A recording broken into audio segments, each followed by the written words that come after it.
ఇది పురుషాధిక్య సమాజం. నిజ జీవితంలోనే కాదు, సినిమాలోనూ అదే కనిపిస్తోంది. అందుకే మార్కెట్, బిజినెస్ లెక్కలు హీరో మీద ఆధారపడి చేస్తారు. తప్పించి హీరోయిన్ మీద కాదు. విజయశాంతి, అనుష్క, సమంత లాంటి అతి కొందరు మాత్రమే ఈ పోడుకు ఎదురు విజయాలు సాధించారు.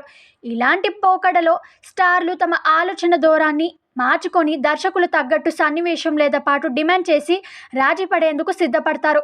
దానికి రెండు ఉదాహరణలు కనిపిస్తాయి. ఒకటి 'పుష్ప 2 ది రూల్' కాగా, రెండోది 'గేమ్ చేంజర్'. వీటి మధ్య ఈ టాపిక్కు కారణం.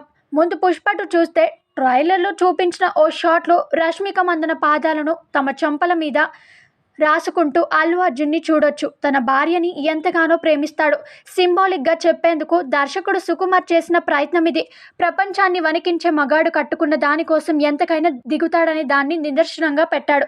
ఇక 'గేమ్ చేంజర్' నుంచి తాజాగా రిలీజ్ అయిన 'నానా ఫైరానా' పాటలో ఓ చోట కైరా అద్వానీ పాదాన్ని రామ్ చరణ్ తన భుజంపై తీసుకోవడం గమనించవచ్చు.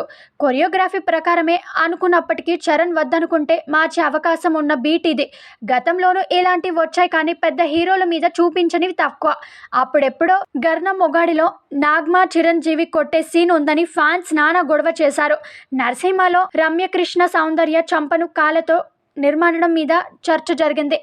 'ఒకటి నేనొక్కడిని'లో కృతి సనన్, మహేష్ బాబుల మధ్య ఇలాంటి కెమిస్ట్రీ గురించి శామ్ చేసిన కామెంట్ చిన్నప్పటి ధూమహారం రేపాయి. ఇప్పుడు బన్నీ, చరణ్లు చేసినవి చూస్తే ఇలాంటి ట్రెండ్ ఇకపై కూడా కొనసాగాలని అవసరం ఉంది.